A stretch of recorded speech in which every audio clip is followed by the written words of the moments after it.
O avivamento, no meu entendimento, ele foi um só. Ele foi em Cristo. Esse foi o avivamento que tem como marco Atos dos Apóstolos, capítulo 1, versículo 8. Mas ao longo do curso da humanidade, o ser humano ele foi se perdendo.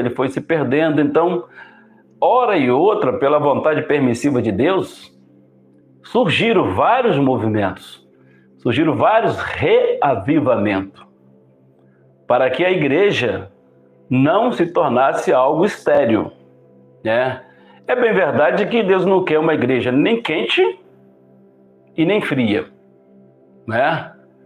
A gente sabe muito bem que a igreja morna, Deus disse, vomitar-te-ei. Então, quando a igreja ela esfria, quando a igreja ela se deixa levar pela apostasia, se deixa levar pela heresia, se deixa levar pela corrupção dos seus líderes, se deixa levar pela institucionalização, se deixa levar pela perda da visão de reino, se deixa levar pela perca daquilo que Deus estabeleceu para ela fazer, que é cuidar do rebanho de Cristo, é cumprir o ID.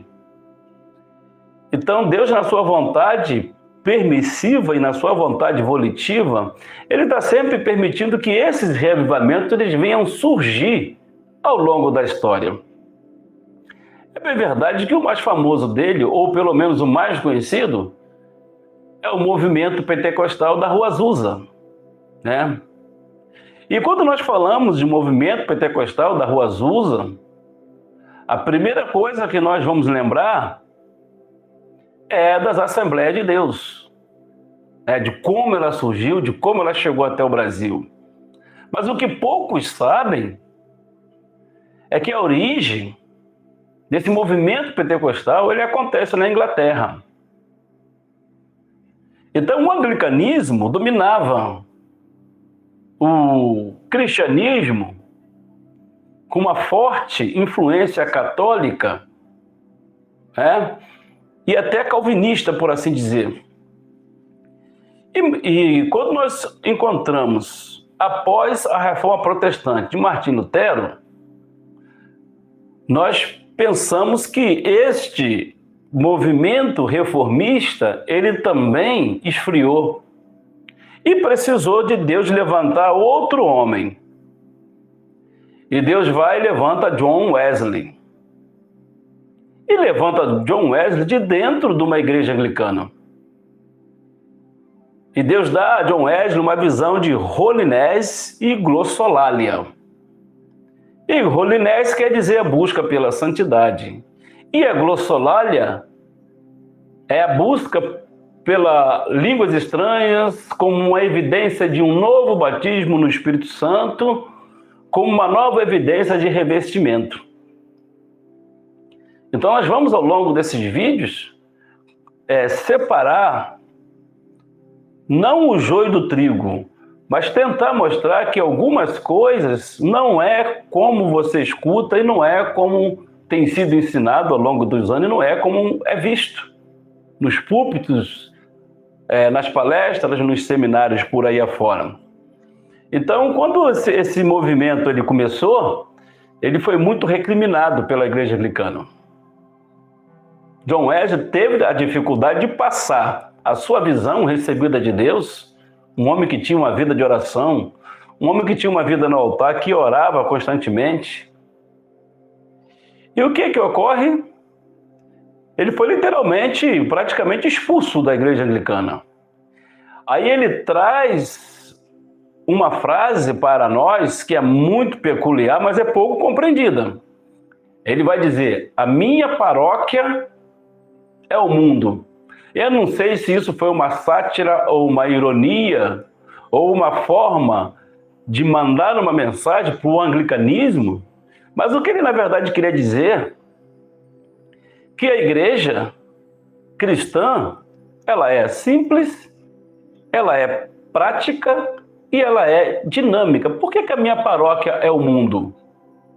Porque a igreja ela não pode estar restrita entre quatro paredes, construída por uma alvenaria, institucionalizada por homens, organizada por estatutos e por questões politizadas, administrativas, porque, na verdade, esse templo que nós entendemos, ou que muitos entendem como igreja, é simplesmente uma construção sem alma, sem vida, sem personalidade e sem a capacidade de se movimentar. Porque o Evangelho é movimento. É por isso que nós vamos abrir esse conteúdo, esse vídeo de hoje, falando de movimento. O Evangelho é movimento. O cristianismo é movimento. Então, não é agradável a Deus a igreja ficar muito tempo parado dentro de quatro paredes, como ela tem ficado ao longo dos anos. Então, o que está acontecendo nos Estados Unidos era mais do que esperado. Até porque nós herdemos, dos americanos o evangelho da prosperidade. Nós herdamos dos americanos a confissão positiva, o determinismo. É evidente que antes disso nós também herdamos coisas boas dos americanos, que foi os grandes missionários, a própria Rua Azusa, no seu movimento, recebeu dois suecos, Daniel Berg e Gunnar Wing, que saíram da Suécia para ir para a Rua Azusa, para Los Angeles, ou por curiosidade, ou por vontade de Deus, ou por direção de Deus, eu não sei, para ver o que estava acontecendo naquele local. E assim eles foram ali, adentraram aquele movimento, naquele culto, e ali eles receberam uma profecia de que deveria vir para um lugar, que para eles um lugar qualquer, chamado Pará. Naquela ocasião eu quero crer que Daniel Berg e Gunnar Wing não sabiam nem o que significava Pará. Mas quando eles foram pesquisar e consultar no mapa, eles perceberam que Pará se situava no Brasil, era um estado do norte brasileiro. E obedientemente vieram para o Brasil, como missionários, e Batista, que tinha acabado de terminar o seminário. Então a primeira coisa que a gente percebe nesse movimento da Rua Azusa, nesse movimento pentecostal do século XX, é que a própria Assembleia de Deus bebeu impostos wesleyanos. Porque a Assembleia de Deus ela só foi existir, ela só veio a ser o que é hoje, e supostamente conhecida como a maior igreja pentecostal do planeta. Eu não posso afirmar se é verdade ou mentira, mas começou com um pequeno movimento. Começou por meio de um homem, John Wesley, que através de um impedimento, de uma proibição e de uma expulsão de um alto clero, chamou seu irmão Carlos Wesley e tantos outros voluntários, que não eram muitos, para sair a cavalo dentro da sua comunidade, pelos vilarejos do local onde morava, para pregar o evangelho. E isso é uma coisa muito similar ao que Martinho Lutero fez. Ele coloca aquelas 95 teses na porta daquela catedral. Na verdade, Gutenberg tinha acabado de construir a imprensa, e ele vai perguntar a Gutenberg se aquilo que ele tinha colocado através de folhetins, que eram as suas 95 teses na porta daquela catedral, se Gutenberg conseguiria ou se poderia transformar aquilo em folhetins. E Gutenberg disse que seria possível. Então Martinho Lutero prontamente ele transforma suas 95 teses em folhetins, mas esbarrou numa dificuldade. Como eu vou distribuir folhetins para uma comunidade que não sabe ler e escrever? Porque a Igreja Católica Medieval, ela suprimia do povo o conhecimento, os cultos eram em latim, o povo era analfabeto, era praticamente serviçal, leigo, daquele alto clero. E a gente começa a imaginar por que aquilo que era mandamento de Jesus, em Marcos 16,15, ide por todo mundo, ensinai a toda criatura, batizando em nome do Pai, do Filho e do Espírito Santo. Como nós falamos aqui em vídeos anteriores, 80% do ministério de Jesus era ensino. Então, por que uma igreja que tinha o domínio de toda uma comunidade, uma sociedade e uma nação, não tinha a preocupação em transferir conhecimento, mínimo que fosse, para aquele povo? E eu estou falando de conhecimento mínimo de ler e escrever, de dar àquele povo não só a cidadania, mas a capacidade de conhecer pelo menos o plano da salvação de Deus pela palavra de Deus.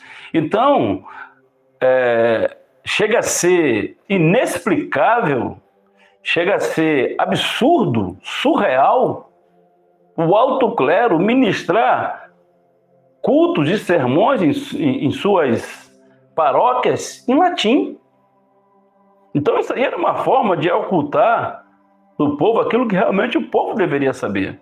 E pela ignorância do povo veio a Inquisição, veio a indulgência, veio uma série de heresias, uma série de falsos ensinos que foi quebrado por Martim Lutero, que se levanta contra o papado, que através de Romanos 1,17, herdado de John Huss Wycliffe, a teologia da justificação pela fé, onde diz o justo viverá pela fé. Então aquele autoflagelo que Martim Lutero acreditava, aquela forma herdada pelo alto clero, pelos líderes católicos, de que ele tinha que se autoflagelar, é aquela penitência para expurgar os seus pecados. Então, quando a verdade entrou na alma e na mente de Lutero, ele prontamente percebeu que aqueles autoflagelo, aquele sacrifício era inútil para alcançar o perdão dos seus pecados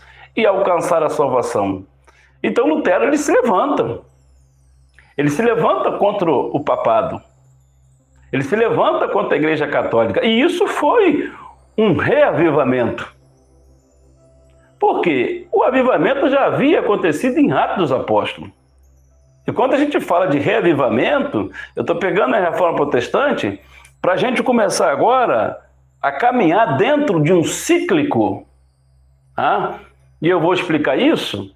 Períodos que acontecem reavivamentos e períodos que esses reavivamentos, eles perdem sua força, vão decaindo até uma frieza. Frieza quê? Frieza moral, frieza espiritual, frieza por conta da heresia, frieza por conta da guerra e da busca pelo poder de seus líderes, frieza pela hierarquização do poder eclesiástico. O povo, os membros, já não conseguem mais receber aquele ensinamento que deveria e começam a se tornar massa de manobra. E a igreja, por sua vez, ela não consegue mais provocar uma metanoia, primeiro no seu corpo, na sua membresia e, consequentemente, na sua própria comunidade. Então, a igreja ela perde a capacidade de ser um mecanismo de equilíbrio social pelo evangelho. Ela se fecha dentro de uma redoma, ela faz da igreja o seu próprio império particular, começa a interpretar a palavra de Deus de forma monocrática e pessoalmente, individualmente, ainda obriga as pessoas a acreditar em coisas que partiu do homem que não é verdade. Então esses movimentos começam a cair, começam a perder força, porque essas lutas, esses embates, essas guerras internas por poder têm um porquê. E esse porquê, ele vai ser deduzido por dois aspectos. Primeiro, o poder e depois a questão financeira.